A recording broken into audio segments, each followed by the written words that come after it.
Good morning, everyone. Welcome to the Commodities Weekly Audiocast with me, your host and guide Ravindra Rao from Kotak Securities. Commodities witnessed volatile trade and some breakouts were seen as we predicted in our last week's outlook. Market players assessed impact of higher inflation on growth and monetary policy. Most commodities managed to end with gains as buying interest increased as they were seen as a hedge against inflation. US consumer price rose 6.2% on the year in October, the fastest pace in 30 years. Chinese producer prices rose at fastest pace in 26 years. The firmness in US dollar, however, has limited the gains. The strong inflation print has infused renewed strength in the US dollar index. Last week, the DXY jumped to July 2020 highs, breaking out of technical resistance level near 94.70 and rallied 1% to close at 95.12. Higher US inflation print has pushed bond yields higher and fueled expectations that Fed may consider rate hikes earlier than expected. Fed earlier this month has announced bond tapering but emphasized that rate hike may not happen soon. With inflation zooming out of control, market players are expecting Fed to act, and expectations range from fastening the pace of bond tapering to even considering a rate hike once bond purchases end. Technically, dollar index has moved out of the resistance near 94.70 and is currently trading close to a channel resistance, a rising channel resistance near 95, 95.50.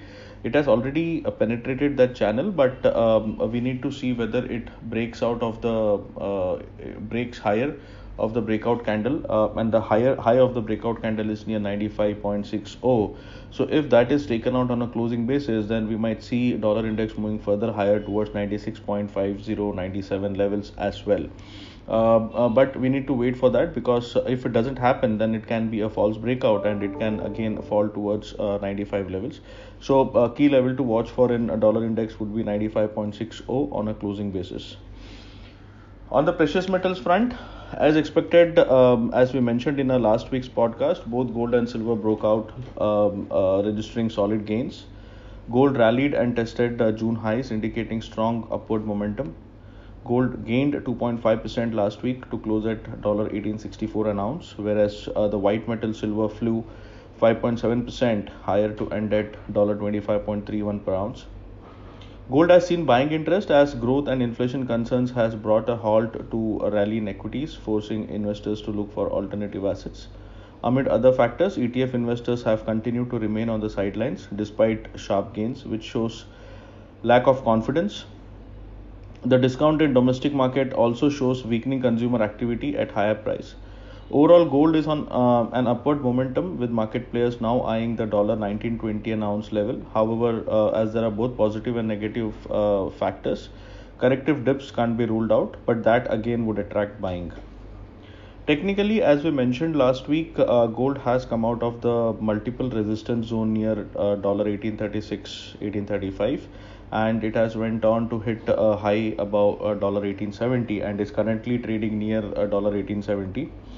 Although the momentum has stalled in last few days, mainly because a jump in a dollar index, it looks like it might take off soon, and it might go on to test $19.20 per ounce level. As 1836 was a strong resistance, now it has become a support. So any dip towards 1840, 1845 would attract buying.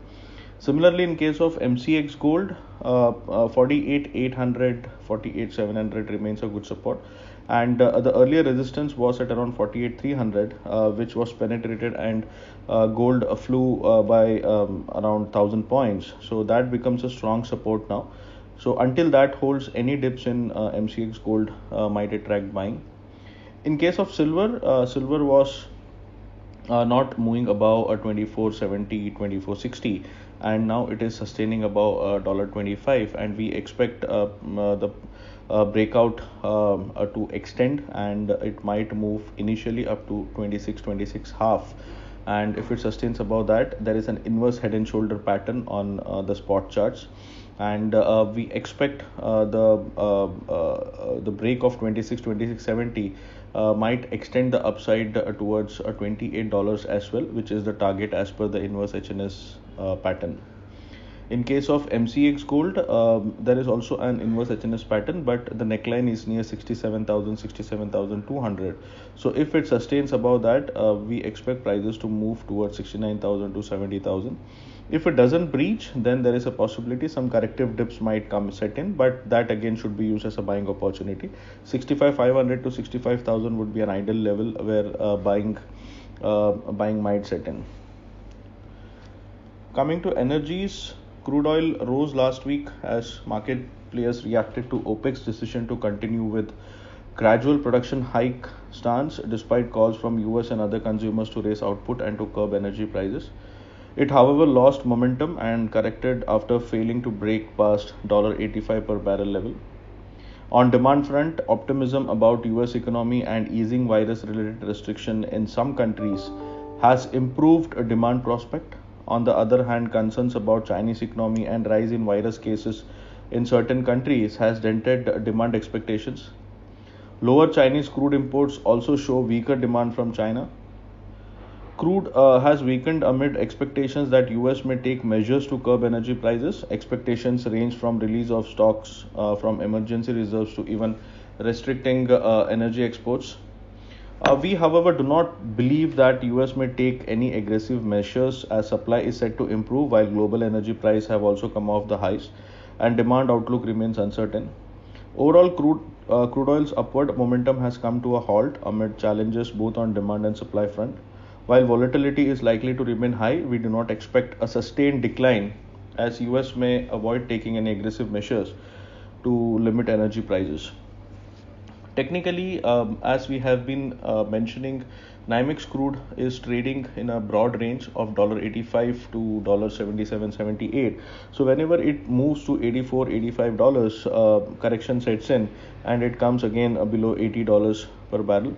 So this range is expected to continue, and we don't expect a major fall, but yes, $78-$77 is a possibility. On the MCX, it has formed MCX crude has formed a head and shoulder pattern, and until 6,300 holds on the higher side, there is a possibility it might correct lower towards 5,850 to 5,750. So until 6,300 holds, rise might witness selling. In case of natural gas is also trading in a broad range. On the upside, the weekly cap would be around 388, and on the lower side, 350, 348 would act. 348, then we might see prices going lower towards 332, 330 levels, and on the contra side, if it moves above 388, then it might move till 410. It has taken a double bottom near 350, so that becomes a strong support now, and until that holds, we might see some up move towards 380, 385 levels, but it needs to break the range to get a clear direction. Finally, in case of base metals, copper prices may remain supported this week as Chinese retail sales and industrial output both have come better than estimates in October, thereby easing some strain on real estate prices. In addition, falling inventories and tight supplies may be supportive. On the technical front, copper is still in a sideways zone. So on the upside, 760, 765 would act as a cap, and on the lower side, 724 would act as a floor. Aluminium was the top gainer for the week, might get the support at lower levels again due to oversold conditions. Technically, it seems to have taken support near 204, 202, and if that holds, we might see a jump towards 220 to 224. Zinc may weaken as fragile demand outlook for steel and reduced Chinese steel output may weigh on price. Technically, it is range bound between 265 to 285. Lead is the only commodity which has stayed where it was since few weeks, because lead might continue to perform better among other industrial metals amid supply tightness and upcoming winter demand. We still maintain that lead might move higher towards 195-200 levels in the coming session, provided 176 holds on the lower side. Nickel may trade weaker this week amid bleak demand outlook as well as expectation of global supply glut next year. On the charts, nickel is trading in a channel. The lower bound is near 1470 and the higher bound is near 1545. So a break of this range would give a direction. Until then, we expect this range to continue.